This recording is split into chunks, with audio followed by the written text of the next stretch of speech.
各位来宾，我们下一个讲座即将要开始喽，所以还没有回到位置上面的，请赶快入座。那同时呢，跟大家提醒一下，我们在下一个演讲结束的时候呢，就会进行抽奖，就会抽出我们的 AMD 显卡。所以呢，下个讲座结束的时候呢，不要马上离开座位，记得参与我们的抽奖哦。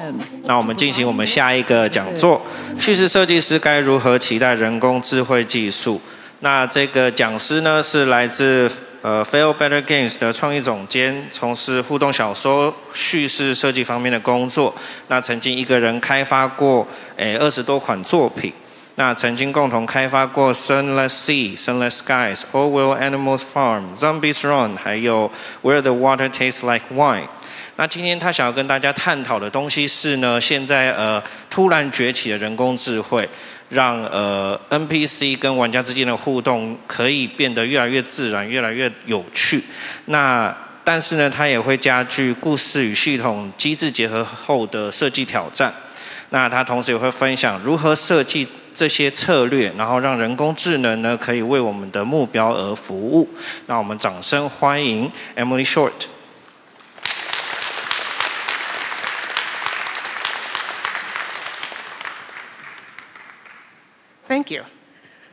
I'm afraid I speak no Chinese, so I have no idea what was just said about me, which is an exciting way to be introduced. But I was invited here to speak about game narrative and procedural generation and AI, with a particular focus on where I think current technology is taking us. And that's a question I get asked a fair amount, and it's not difficult to understand why, especially right now. Large language models have captured our imaginations. ChatGPT is doing things that only a few years ago would have seemed fictional. And we're also seeing voice generation and image generation move from the embarrassingly poor to the increasingly tolerable, with sort of hints of the really impressive on the horizon. And in a few places, really exciting things happening in image generation. So on the one hand, there's a sense of the world moving very quickly towards something that is both exciting and frightening, that might change our labor markets and our understanding of what art is and where it comes from. And we're seeing that opening new possibilities in games. So for instance, from a few years ago, here's AI Dungeon, where the player is playing entirely against a large language model dungeon master. Or here, for instance, In-World, an NPC character tool that allows you to define behavior of characters in text and have a large language model decide on and perform their dialogue in response to what the player has said to them in natural language. They've shared an initial demo where the player is investigating a disaster by asking the NPCs free-form questions, which you can do in typed text, or even by speaking into a microphone and having your input recognized with speech-to-text. And a lot of these are ideas that we have been experimenting with in various ways for many years without really seeing them start to work. But now we feel it's sort of obvious that we've crossed a kind of horizon, and we're beginning to see some of these ideas that people have hoped for many years coming to fruition. Or here's a game from Charisma AI, where again you're interacting in natural language. And it's easy to imagine applications for these technologies in combination with AR or VR. If we still believe in the metaverse, and I know opinions are mixed, then maybe the metaverse would be populated by characters like this. And then even without these outlying examples of unusual game types, unusual styles of interaction, unusual ways of connecting with non-player characters, it's obvious that a technology that is so extraordinary and transformative is likely to have a huge impact in games. So it's obvious why we might want to talk about AI right now. That doesn't tell us why I was asked to speak about it. And if I had to guess why specifically me, why I am here to talk about the future of AI, at a time when what we mean by AI is much more language-based even than it has ever been before. I think it might be because a lot of my past work has been in the conversational space, looking at how to make games about conversation. So I'm going to try and pause a little bit more often so that the translator can capture what I'm saying more quickly. So a lot of my work has been in games about conversation and using other earlier types of AI, not necessarily large language models, but a variety of other methods, including procedural generation, to support that work. At the same time, I was a little apprehensive when I got this request. I could sense that I was potentially in a little bit of a danger zone. Trying to predict the future, especially about something like AI, is dangerous business. And when I've been asked to speak about the future of games in the past, I have not always had great accuracy, I have to admit.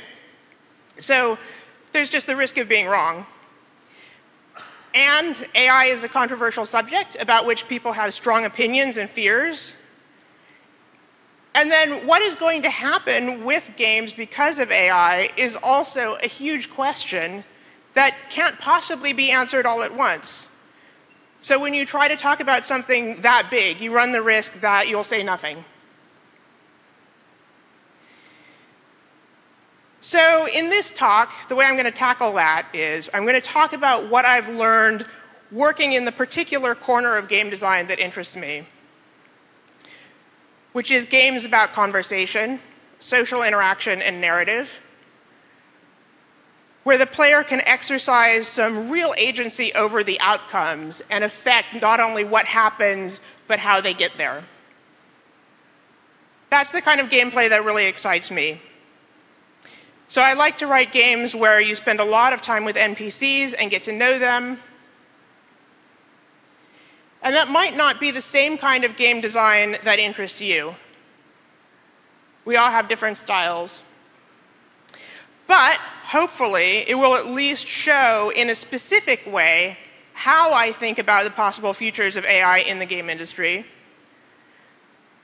which is, just as a little bit of a spoiler of where this talk is going, I think our breakthroughs in game design will not be led purely by technology, but by the design work that we do to refine our ideas about the player experience. When we have a novel experience that we want to offer to the player, what is that experience? What is at the heart of that experience? Often, when we're working with a new technology, we have just a glimpse of a possibility, a moment of some extraordinary interaction of a kind that we've never seen before. We have an idea of a few gameplay moments or a few feelings that we want to be able to call out in our players. But sometimes we really have to do a lot of work beyond just the technology side to understand the possibility we've identified. Finally, before I get too far into the talk, one word about the slides. I am often talking about games that have a lot of words in them, and also about AI that uses language a lot. So sometimes where I have screenshots, they show a lot of English text. But it is never necessary to understand that text to understand my talk. The screenshots are only there to give an understanding of what interfaces look like or what a product looks like.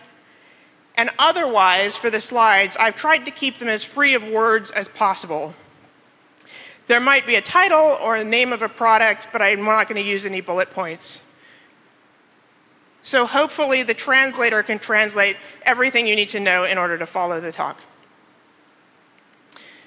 All right, with all that introduction, the first game I ever published, just as an independent freeware project, was a game back in 2000 called Galatea. It was all in text, and you could interact with the title character by typing. At the time, that seemed very old-fashioned, though it seems that we now come in a circle and typing to characters has become cutting edge again. But if you tried it now, you would still find it very old-fashioned, I'm afraid. Mostly what you could type were essentially keywords that you wanted to ask this character about. There were a few other things you could try to do as well. You could try to touch her, you could attack her, you could do a few other basic verbs. But the majority of the interaction was through these questions and answers. I wrote this character in part because I was frustrated by the characters in other games I was playing at the time. They seemed to exist only in order to fall in combat or to give the player missions. If they had lore information to tell you, they always told it to you in the same way, and they never seemed to remember what you asked them before. In other words, there was something essential missing, a lack of connection, a feeling that what you were doing with these player characters wasn't anything like what you would do with another person in real life. There was no opportunity to empathize with them. There was no reason to look at the world from their point of view. There was no chance to learn anything from them. So I wanted to make a game character who would challenge that and who would invite the player to regard her differently. I wanted to give her a memory and reactions to questions you were asking, especially if they became too personal or too close to things that matter to her. So I built this game, and it was clumsy in many ways, and it wasn't designed as a commercial product. But at least some of the people who played with it did accept my challenge and thought about what it would mean to approach Galatea as a person. One player wrote me an email that after he had upset Galatea by asking her intrusive questions, he felt really bad, and he typed sorry. He said it was the first time he had felt like he should apologize to a character in a video game, and the first time that a game understood him when he did. That idea, that player moment, made me want to explore more about what we could do with conversation with NPCs.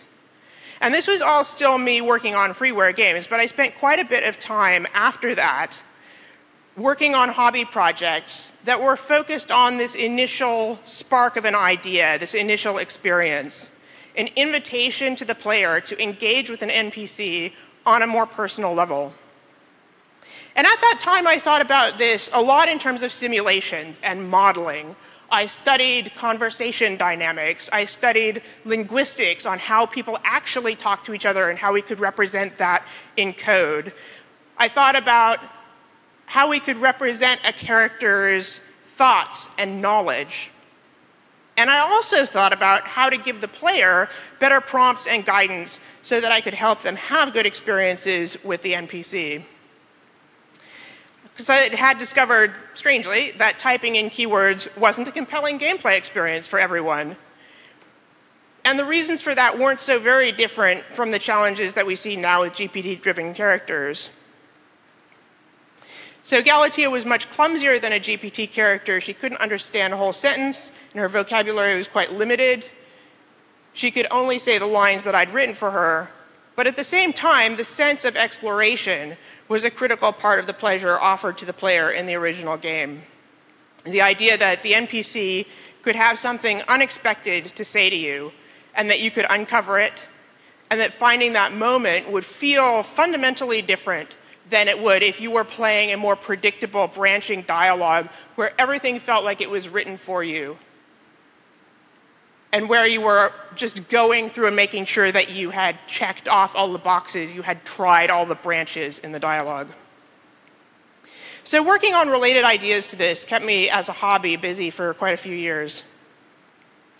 But in time I moved on to some projects that used what we then would have referred to as artificial intelligence, not in fact deep learning, but kind of different structures of logic language programming, to try and build out the underlying simulation to the depth that we needed, because I was finding there was no way for me as a writer just to write the amount of content and produce the dynamic reactions that I wanted to produce. So the next project that I worked on was called Versu. It was a platform for socially rich storytelling that I worked on with Richard Evans, and we then sold it to Linden Lab, where we continued working on it for a time. It was designed to allow NPC agents to take actions in the game world, and its fundamental model of reality was not based on 3D objects or items in inventory, but on social practices, sets of rules that describe how people tend to interact. So we might have a social practice for asking someone to dance, or a social practice for eating dinner at a restaurant, and each practice would have a set of actions someone could take that would be part of that social situation. And then the system would look at all the social practices that were happening at the moment and determine what an NPC could do and have them take the action that they most preferred. And it would use the same reasoning to determine which actions were available for the player at a given time. This is what Versu looked like in play. It was an iPad game, all in text, which meant that we could use a social simulation to create lots of different and interesting story events without the costs or complexities of voicing and animating them. We were investing very heavily in the possibilities of gameplay, of just having a really flexible story with AI agents, even though this AI was still not based on machine learning, but on older styles of coding and representation. So this solved a lot of problems from the earlier work I'd done. We could give the player clear options rather than asking them to guess what might be possible in this game universe. At the same time, the social model meant that there were a lot of emergent moments in character interaction in the gameplay. There were things that you couldn't reach just by patiently working your way through all the dialogue branches. We could make a systematic and somewhat predictable social universe so that the player had some intentionality. They could potentially make plans and pursue social relationships, thinking ahead to what they might be unlocking in the game through the way that they interacted with NPCs. And the stories that we could tell with this were more dynamic than before. We could even make the characters a little bit self-explanatory. NPCs would remember why they were in the mood they were in. And if you tapped on their little faces in the UI at the bottom, it would bring up a little thought bubble that would tell you what they were feeling and why they were feeling it. What just happened that set their emotional state, and what was that emotional state now? And this is something that you sometimes see in sim games, but is less common because it's less necessary in most narrative games. But this was a game on the border between a narrative game and a sim. And Richard Evans, who was my partner on the project and the inventor of a lot of the core technology, had come from a background working on the Sims, in fact. So working on Versu, we had a vision of the kind of player experience we wanted to create and an optimistic idea about what might happen when we got our models right, which was that the simulation would carry us forward. I thought, everyone understands how social interaction works, more or less. So what we need to do is build a social physics engine, and it will produce predictable, comprehensible social outcomes a little bit the way that a physics engine produces predictable, comprehensible outcomes when objects collide. And then we will set up social simulations, and they will play out in fun ways. And we'll build this large library of social physics that we can reuse across many different games on the same platform. And players will be able to anticipate how they can affect these situations and where it's going to take them. So this was going to enable a bunch of different kinds of storytelling based on the same kind of underlying engine.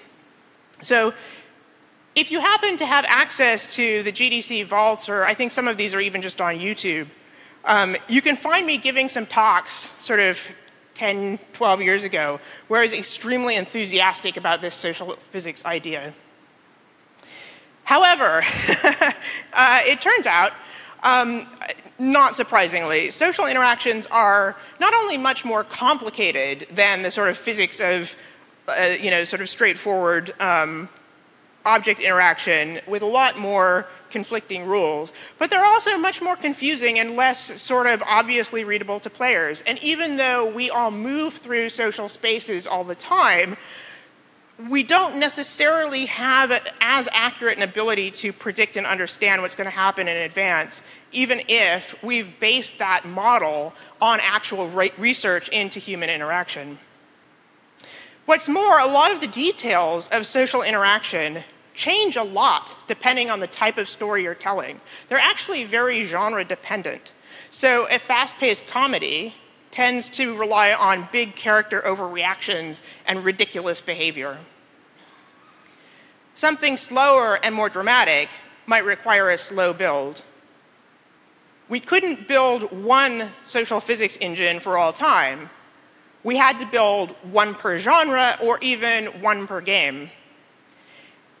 And we were back to a fundamental rule of game design, which we couldn't escape, which is that part of game design is always about teaching your player how to play your game.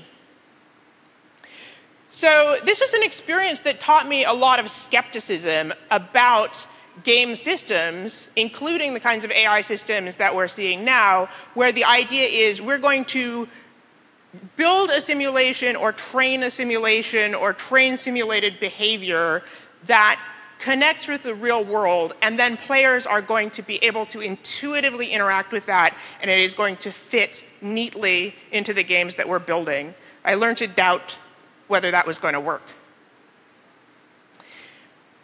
So the next project to talk about, Character Engine, was a middleware tool that I worked on at the startup Spirit AI starting in 2016. And this was an early attempt to, in fact, do some of the kind of natural language processing conversation that we are seeing work, sort of much more elaborately now. It was designed to work with game engines like Unity or Unreal, or with other front ends, and to allow game developers to write character dialogue and behavior that would respond to natural language for input from the player, but to do so in a way that was more flexible and dynamic than what we were seeing in contemporary games on Alexa, for instance. So Spirit has now been sold, and Character Engine is not available. But I learned a lot from the process of working on that project. With Versu, I had believed in this social physics idea, at least for a while. With Character Engine, there was a similar idea kind of in the air. Not so much my idea, but the idea of a lot of the people that we were working with who were interested in trying Character Engine out. That controlling something via natural language is easy, and that players will automatically know what to do. We all talk in our daily lives. This is another version of we all have social interactions in our daily lives. And therefore, people think it should be straightforward to create gameplay where the player talks to the game or to the characters and easily directs the story. We're used to communicating mood and intention, questions, answers, instructions, all these things through natural language. So it seems intuitively to a lot of designers, especially when they're sort of first thinking about this, that should mean that natural language would just open up the communication of the player with the game system. But what we find is something kind of different. Players often don't really know what to say to the system, or they don't understand what the game has told them. They don't know what kinds of things are possible in the story world, and unlike games where there's a very well-defined UI with clearly tutorialized verbs, with conversation, it's very hard for players to guess what the underlying world model might look like or how they could influence it. Indeed, when we were at Spirit, we found that although we were working with more sophisticated tools in a lot of ways, we had an underlying knowledge model, we had different language classifiers that were interpreting player intent, there were still design ideas that we needed to borrow from audio and conversational games that were built for Alexa and similar platforms. Many of those games were not designed to handle relatively free-form input the way that we were attempting to do. And instead, they would give the player explicit choices or very strongly hint at choice possibilities every step of the way. And we found that even if we didn't want to go as far as actually spelling out all the ways the player could move the story forward at a given point, we still needed to do a lot of explicit leading. asking the player direct, closed questions, or suggesting angles of approach to the story that were guaranteed to lead somewhere interesting. And we also found, again, unsurprisingly, that many game companies were wary of the challenges of natural language processing, and they were more interested in leveraging other aspects of the character engine that we were building. So they wanted a sophisticated character representation, but they didn't necessarily want to deal with the challenges of natural language input. So although we had started out with natural language processing as one of the core features of the system, we also developed an alternative menu-based mode for Character Engine, and this is a screenshot from one of our little sort of samples. This would allow the player to do slightly unusual things beyond the usual types of menu gameplay. So, for instance, in this demo game, Restless, the player plays as a ghost who is haunting a young couple. And the player can choose the emotions they want to express or the keywords that they want to learn more about. And when they select those things, their dialogue options morph as a result. So we see expressions of different moods and different attitudes towards the NPC that are in the player's control. And that was a way for us to incorporate some of the expressiveness of natural language processing and some of the subtlety that we were building into the underlying world model in a way that the player could actually see what those affordances actually were. So in this scene, the ghost, for instance, is both hungry and amused. And so it is making particular jokes, although the NPC is not finding those jokes very funny. But we could have selected different emotions for the player character and gotten different dialogue. So the underlying technology has changed a lot since Spirit started work on this in 2016. And for our character engine, we were using machine learning classifiers and other natural language tools to identify player intents. But it was nowhere as sophisticated as what large language models allow us to do now in terms of understanding what the player means. And large language models also allow generative output in a way that we weren't doing. Character Engine's characters were intentionally restricted only to say variations on things that had been authored for them. And that was exactly because we didn't want to allow for errors, biases, and toxic speech that can come of using an unregulated language model. So what is happening under the hood here has clearly advanced. The technology has moved on, and it wows us even more on first contact. It's really extraordinary to interact with some of these demos and ask characters questions that clearly no developer could possibly have anticipated and see the system respond. That's an exciting moment. At the same time, a lot of the underlying player experience issues, the fundamental game design issues, have not changed. It's still difficult to guide the player effectively through natural language. It can still be hard and frustrating for a player to figure out what to say, and a lot of work for them to perform all of the actions of their character. There are still some modes of interaction that are a much better fit than others. So, in fact, the first demo that we built for Spirit AI's character engine was a detective game about interrogating a robot suspect. And we chose that premise because it helped set the expectation that the player is going to be asking questions, exploring, and trying to figure out elements from the character's speech that they want to dig into more deeply.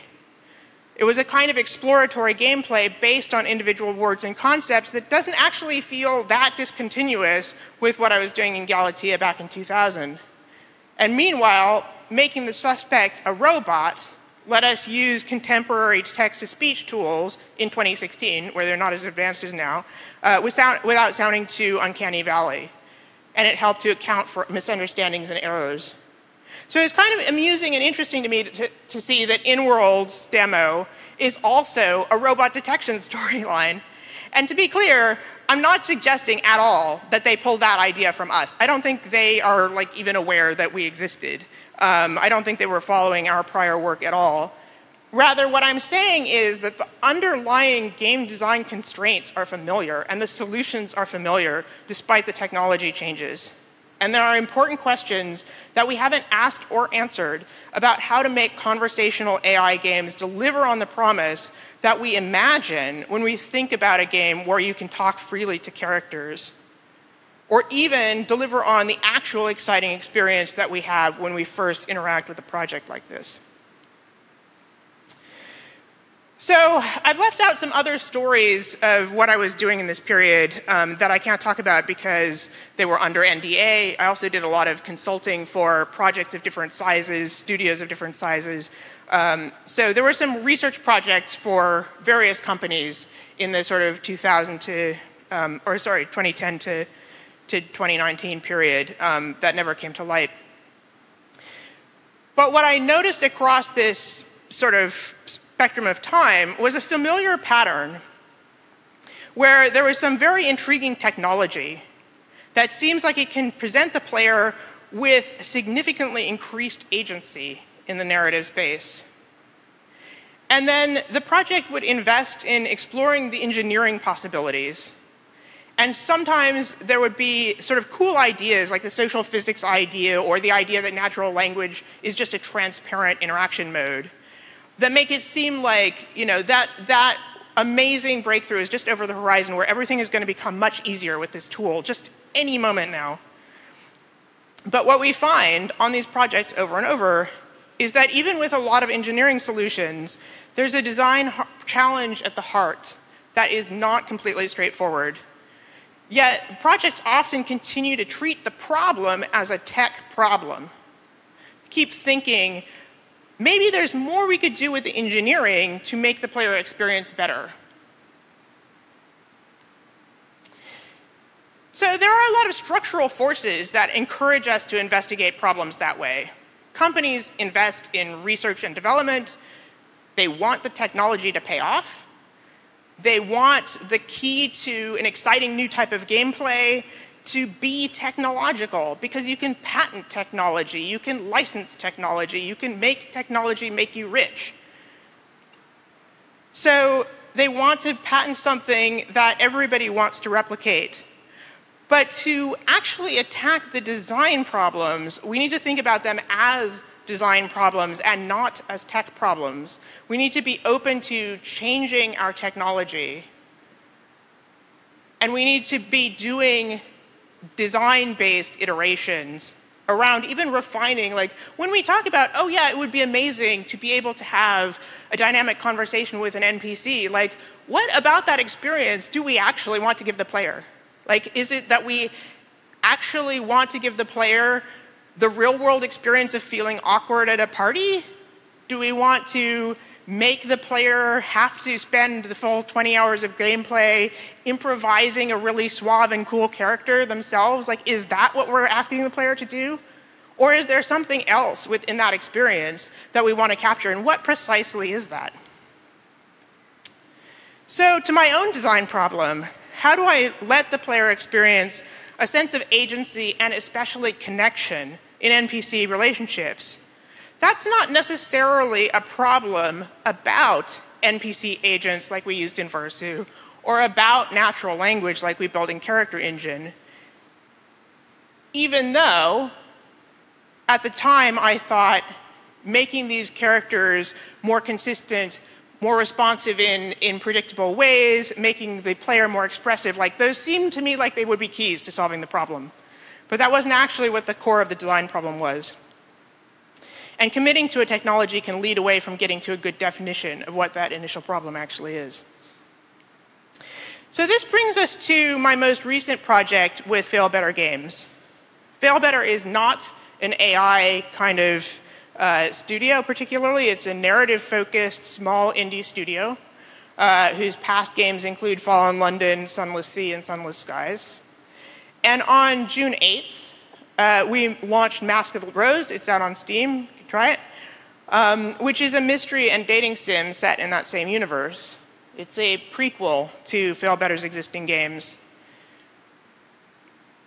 And it takes place in a setting where Victorian London has been stolen and moved underground by bats from space, which I think could happen to anybody.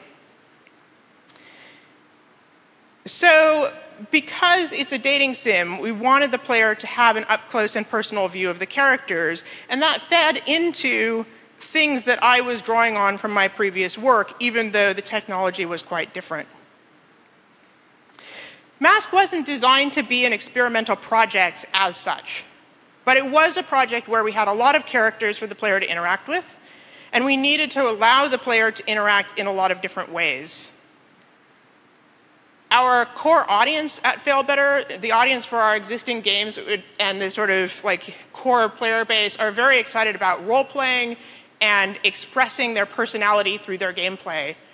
So it was important to us to give them the opportunity to do that in this game, even though it was a different format from the previous games that we'd offered them. So I knew we've got all of these different characters. We have different types of relationships that people are going to want to form with them. And because our player base is the player base they are, our players are going to want to role-play richly in interacting with them. And I knew we needed to do this in a systematic, procedural way, because otherwise the amount of writing required would overwhelm a team our size. But I saw this as opening up an interesting game design challenge all the same. It was a game design challenge that followed on that other work that I'd been doing. So for Mask of the Rose, I also had a hypothesis. At this time, it was explicitly a design hypothesis, and it was explicitly something that I was setting out to test. It was not a technology hypothesis that like a particular tool was going to solve all our problems. And I even gave a talk around this time where I warned against technology-first approaches to discovering the gameplay possibilities of AI. So this is a game that was written entirely in Ink and Unity and not particularly exotic tools, like you could easily get these things yourself.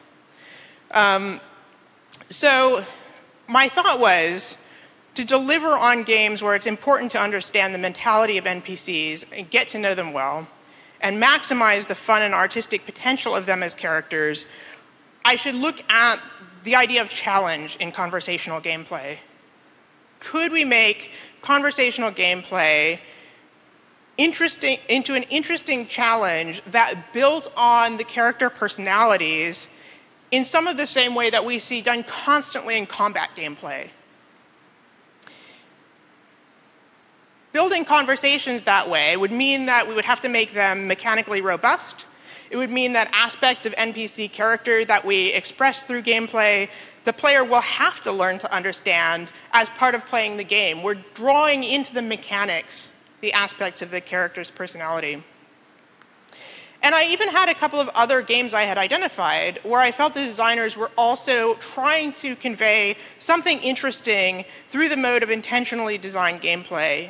Something interesting about conversation through the mode of intentionally designed gameplay. I had done some writing on Signs of the Sojourner, where dialogue is represented as a matching card game that abstractly expresses your connection to someone over the course of the conversation and whether you're able to keep up with what they're saying. And I didn't have anything to do with, but really loved, the Klei game Griftlands, which has a conversational deck building mechanic. I liked what both of these games were doing, and I admired their use of mechanics, and in particular, the way that those mechanics express something moment to moment about shifts in power, status, connection, and understanding. This was gameplay about how we treat one another. The fundamental verbs of these games are verbs about our methods of relating to other people, and that really spoke to me. At the same time, both of these games are very abstract in how they handle dialogue. You saw from the screenshots, there are pictures of cards on the screen. There's not necessarily dialogue text. We don't necessarily see what the characters are actually saying to one another. So while they're expressive in one way, in another way they have important narrative limitations.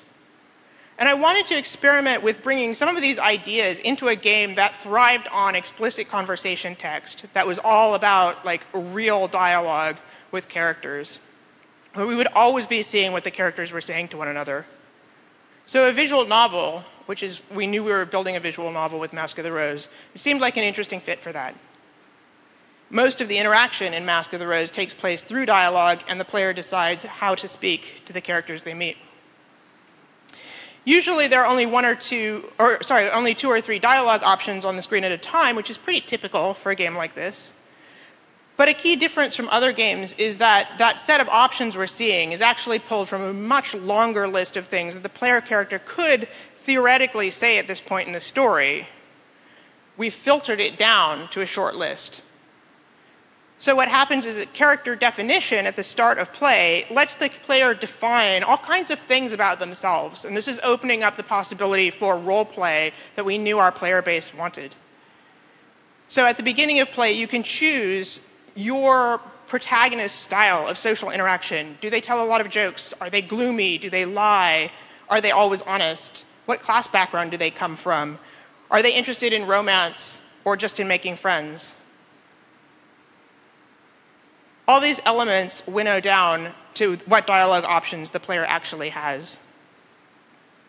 And then the player can also make some additional choices through their wardrobe and self-presentation from moment to moment. So building on the decisions that you've made about your character throughout play, for each encounter with another character, you can choose some extra layers of like, how am I going to go into this particular thing?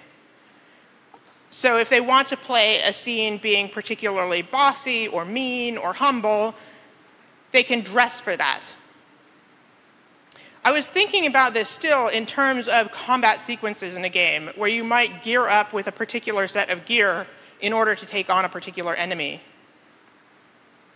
I wanted the player to be able to set up their social strategy for interacting with a particular character and for playing their role in a scene, and then be able to act that out. The other side of that was, in order to let the player play conversations as challenges, we needed a few different features in the underlying model. We need the player's actions to have predictable effects on NPCs, that there might be some situational variations, like a friend might laugh at a joke while your enemy might just glare at you. So I made all of the player's dialogue options connect with social verbs, and built an underlying system that controlled what verbs the other characters would take in response, given their personalities and their relationship with you. In some circumstances, there were entire reusable patterns of social interaction, drawing on what we learned from social practice models in Versu that could be plugged into a larger scene. We got some immediate and very cool benefits out of doing this. The role-playing in the game became much more consistent and controllable than if we had been writing it in a different way. The social verbs worked as a prompt for writers, allowing people building content for the game to think of different things that would be appropriate to add to the dialogue tree. We could use the action model also to drive NPC facial expressions and poses, changes to the camera position, automatically communicate character reactions. So we got a lot of fun performance out of the system, and it was doing part of what I wanted it to do. And we even built some cool systems to make an NPC automatically explain why they accepted or refused a request that you made of them, which I considered a key part of the whole challenge aspect. If we wanted it to be a meaningful part of gameplay, why an NPC agreed to do what you asked, and we were making some ways of asking more effective than others, we needed to have a system to let the NPC signal back to you what their reasons were for going along. If you're interested in more about that and have GDC Vault access, I gave a talk about sort of the details of how that worked at the AI Summit last year. But you knew you were going to wind up here, right? Like I had an optimistic idea, and according to the pattern, it didn't completely work. The problem is, in playtesting, players hated losing social challenges. Even if it was fair, even if it was clearly explained, when we initially explored these ideas, and we'd explored them with potential users before, and I'd explored them with people earlier in my career, potential users expressed a lot of excitement about the idea that you could upset an NPC by treating them wrong, as well as make friends with them or detect their secrets if you treated them right. But when players imagine what that will be like, they tend to imagine two situations. One, they have a positive interaction with an NPC, and everything goes great, and they feel clever. Or 2, they intentionally make the NPC sad or angry, and they feel entertained. It's a little prank that they've played on somebody, like trolling somebody, except it's not a real human to get upset. No real-world feelings are hurt. So the player enjoys that sense of amusing transgression, and they go home happy. What the player is not imagining, they're not imagining an NPC holding a grudge against them, and that meaning that they can't move forward in the story. They're not imagining they ask a character out and get turned down. They're not imagining the failures as being real failures. Now, obviously, any game with challenges is a game with failure states. So that's how I had been thinking about failure states here, too. I figured we'd design them so you could recover from them. It wouldn't ruin the game if one NPC had a grudge. Maybe you could get them to forgive you. Maybe you could work around them via some other NPC. It didn't seem like this was necessarily that different from losing at combat. And for that matter, there are plenty of dating sims and visual novels out there already where you can fail to get your desired outcome with an NPC because you have not met the stat requirements. That's not new. But what we found was that in this particular context, social failure hurt more. And it hurt partly because of the ways that the system was otherwise working. People felt connected to these characters.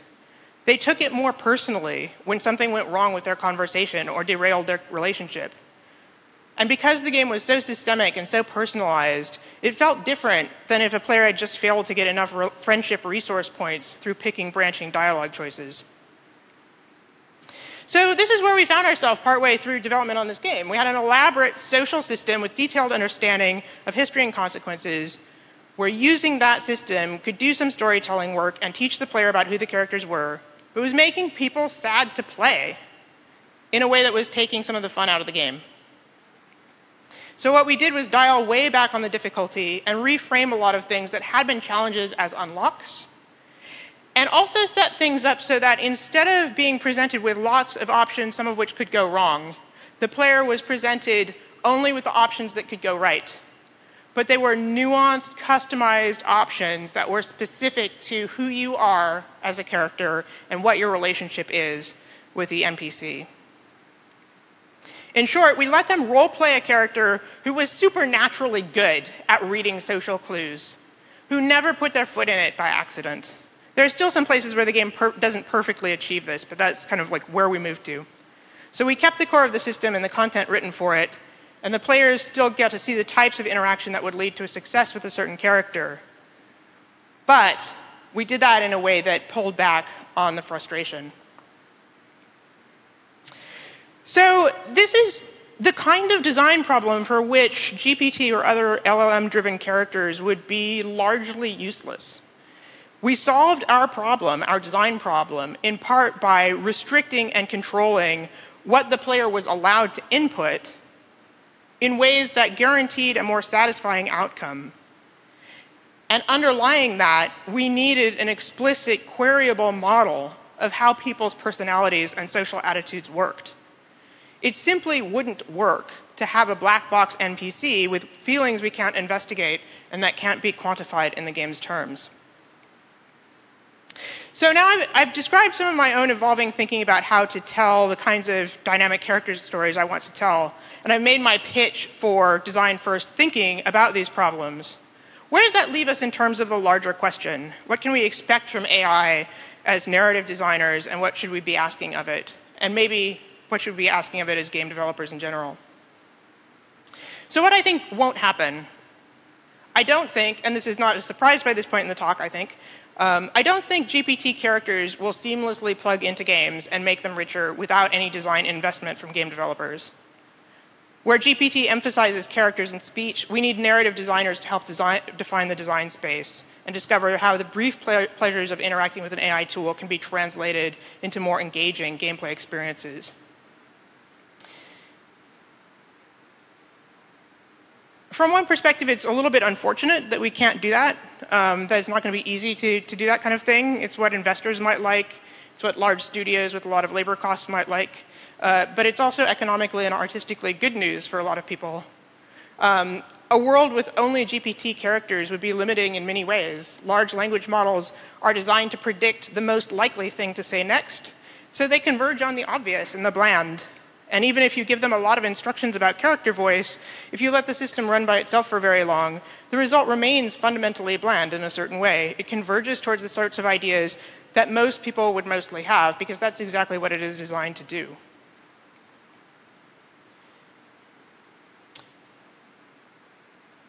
And I'm going to skip a couple of sort of diversion slides here to give us a little bit more room for questions at the end. But generally, things powered by large language models are always going to be asymmetrical in the real world as well, because they're going to be centered only on the largest language communities and hard to localize for languages with a smaller body of available and consumable text. So, given all that, like, what can AI do for us instead? There are several different things it can do on the tooling side. We already see language models plugging into the production process, writing draft variations. So on a project like Mask, we had lots and lots of different elements to write for different characters. That was a significant writing burden, and there were a lot of variations that we had to build. We used conventional procedural generation techniques to do that, non-deep learning model ways. But I do know that there are places that are sort of increasingly exploring how do we use language models to just suggest, like, what would an angry version of this look like? What would a sad version of this look like? And even if you need a human to review all of those outputs and confirm them as appropriate, you're still gaining some velocity. We also see possibilities opening up for character interaction. This is already happening around sort of performance, being able to do more with generative lip syncing, generative voices. All of those kinds of things open up possibilities in narrative design because they mean that we can create variations that can then be effectively performed. That's not new, but it's something that is gaining speed. And I'm seeing more and more done with it in a commercial, high-end game space, whereas previously I was seeing it mostly happening in indie games. Another field where we're seeing work in progress is around understanding player intent, including through natural language processing, but also through other forms of sort of AI-driven gameplay analysis. Like, if we look at where players are getting frustrated in the game, what are signals of that? Can we train a model to recognize points of player experience that we want to respond to in some way? And testing. There are a lot of AI uses in testing. There are some really good talks on this from the AI Summit and some other places in recent years around going beyond just kind of randomized testing and using AI-driven bots in different ways to navigate game worlds, not only to just sort of stupidly find edge cases, but actually kind of drive the system towards interesting exploits and break the system. So those are all things that are, like, actively going on right now. A little further down the line, a couple of other things that I'm excited about. There's the inspiration of interacting with a new AI system. You know, I've talked about the wow moment of interacting with a large language model and feeling excited by that. And that was kind of a cautionary tale.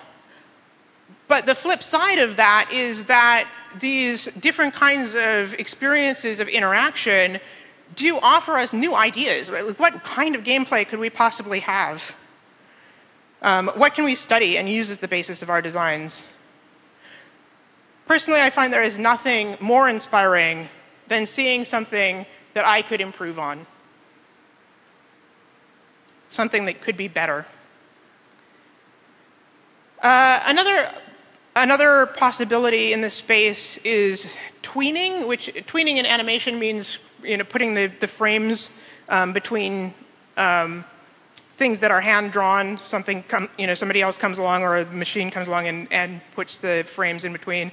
A lot of procedural narrative methods involve combining human-authored scenes or beats in different orders, and sometimes substituting parts of a scene or beat. Mask of the Rose does this a lot, where you've got different elements to a conversation that are juxtaposed in different ways in different times. But there are some common challenges with doing that, and sometimes, you know, one of them is it can be hard to make sure that two pieces of procedurally of human-authored content that are procedurally placed next to each other flow into one another correctly. And at best, that can just be a little bit jarring for the player. At worst, it can become such a big problem that the studio decides to not actually use that functionality. So this is another place where I think AI-driven writing actually does have a place. Because what you want in this kind of situation is the unsurprising, undramatic, but realistic connection between one moment and the next. So what if we could rely on AI either to write those moments for us, write those transitions for us, or else, failing that, to test for and identify those moments emerging from the procedural systems that we had built. This would not be displacing much human work because, to be honest, doing this well is often beyond the resources of even a large AAA team. So it's something that we usually just don't have enough humans to even throw at this problem. Another related task is making sure that the possibility space, the world space of the game, is adequately covered and that we found all the most interesting spots in it. And that's another kind of place for AI potentially to engage with narrative design. Finally, I don't even want to say there's no place for machine learning-driven agents making narratively consequential choices in tightly designed games. I'm not sure we need them yet. I think so far maybe we haven't built sufficiently complex systems of conversation, dialogue, and narrative consequence to need a machine learning agent to figure out how to navigate it.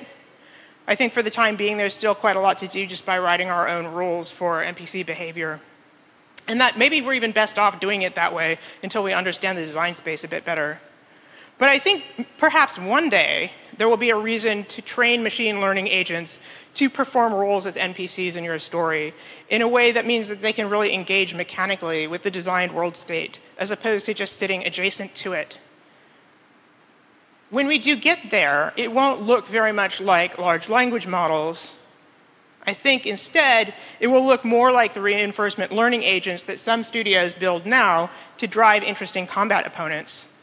Agents who are trained in the game world rather than in the real world, because that's where we're asking them to operate, and that's the kind of knowledge we need them to have. All right, so I'm going to stop there in case there are any questions. I realize I haven't left very much time, but I wanted to not talk too quickly. So thanks for your attention.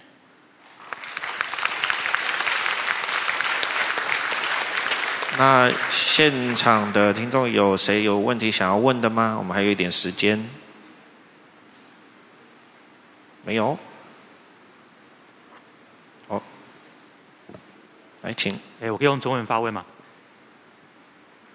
那个想请问一下，就是 AI 它，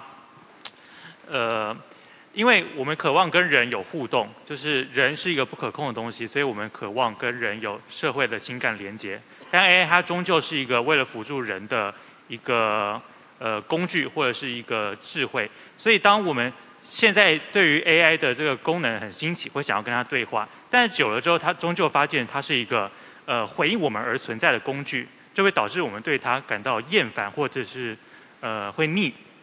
那请问这个东西在这个 AI 的对话的应用上可能会有如何面对吗？ Okay, so if I can just rephrase the question to start to make sure I've understood.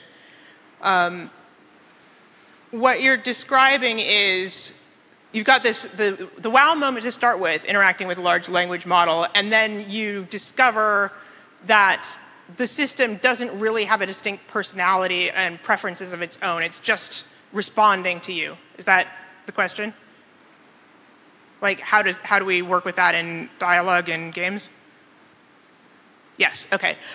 So I think that's true. I think that's something that we do find that sort of blankness or absence interacting with, especially sort of a pure GPT character.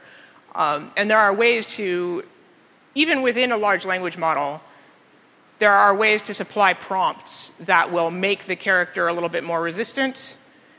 There are ways to supply frameworks that will kind of reprompt the language model with a fresh prompt to kind of force the conversation in a new direction. So there are some technical approaches to this.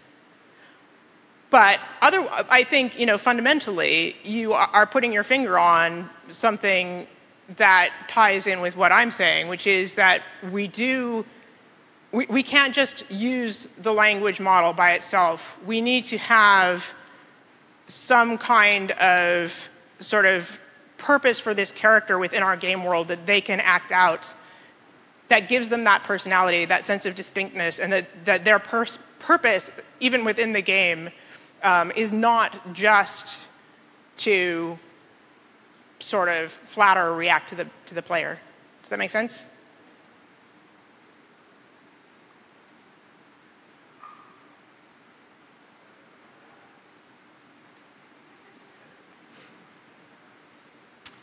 Hi. So earlier you were saying that in Mask of the Rose there were moments where the player was getting really sad because they made the NPC upset and they didn't mean to, and now it's a bad situation, and you had a fix for that. But my question would be, you know how in improv you basically take whatever the person before you did and you try to yes and that instead of I don't know, tossing it away. It feels similar to what you were describing, that the player did something and then the NPC didn't yes and that. Are there ways to get there, to make it more like a good for everyone, I guess? Yeah, I mean, I think there are actually sort of two different issues here. Like, one is just like as you say, the not yes ending, just getting blocked, right? Like having the NPC react in a way that stops the player from moving forward. And that's something where, like, even with the design that was making players sad, we were building things into the game design so that the story would still have trajectory. You weren't being stopped. You still saw consequences to what you said to that character. So, to that extent, it was yes ending and saying, like, okay, this is what you did, here's how the character reacted, I'm going to build forward from that.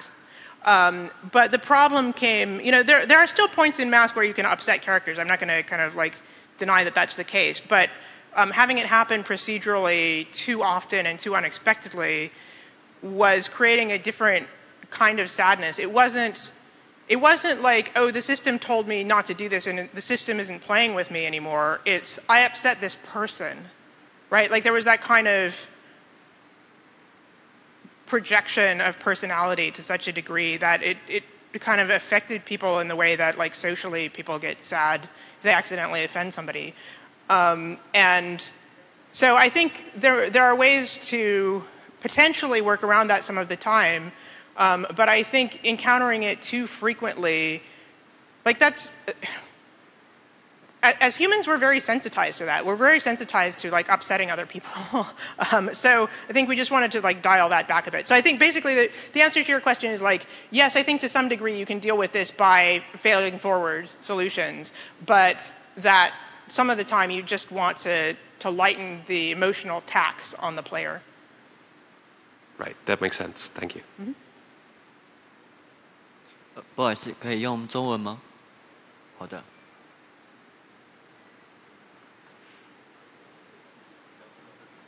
OK， 那我开始了。OK， 那先感谢老师这一次的分享。好，稍等一下哦。好，先感谢老师的分享。那我这边有想要询问的是说，当我们今天用 AI 去帮助角色去制作他的对话，那有没有可能说会遇到这个 AI 它会一直不断的进行回圈，就是一直重复在讲一样的内容？那如果遇到这样的状况的话，有什么样的可以解决的方式吗？或者说有没有可能是可以去略过这个问题？ I'm happy to try to answer, but I need to make sure that I understand first. So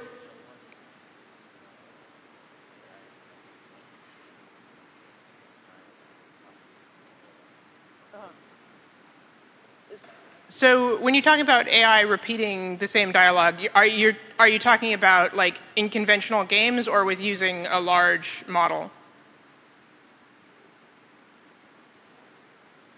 两个都有。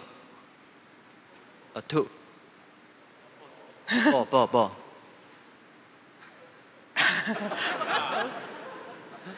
Okay. So I've had it translated for me. It's okay.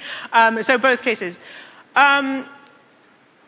So what we do in more conventional games, what we do in Mask, is there are a lot of scenes that are doing specific narrative work. So those are written uniquely. They're bespoke content. And then there are also pieces where characters are reacting using sort of randomized elements that are not going to repeat quickly, or juxtapositions of random elements. So there are a lot of sort of methods of procedural dialogue generation that can address this, that aren't using a large language model necessarily, but are letting the content creator make a lot of alternatives. One of the challenges of solving the problem that way, though, is that it's frequently hard to localize. So Mask of the Rose, I didn't mention this in the main talk, but it's English only. And part of the reason it's English only is that we did so many things with making the dialogue dynamic that it would be hard to bring that functionality to another language. So there are sort of different trade-offs you can do in terms of how much do you want to explore sort of hand-creating variations or creating sort of procedurally remixed variations. But that localization problem is also something that AI can help us with, just as we're seeing right now, right? As machine translation gets better, it will also get better at translating procedurally generated dialogue. And I think that potentially can help solve some of these problems as well. Does that make sense? Okay. 那现在呢，我们时间也差不多了。那后面是如果还想要问问题的话，那可能等一下，我们讲师下台之后呢，再跟他直接的互动。谢谢你哦。那我们再一次掌声谢谢我们的讲师 Emily Short。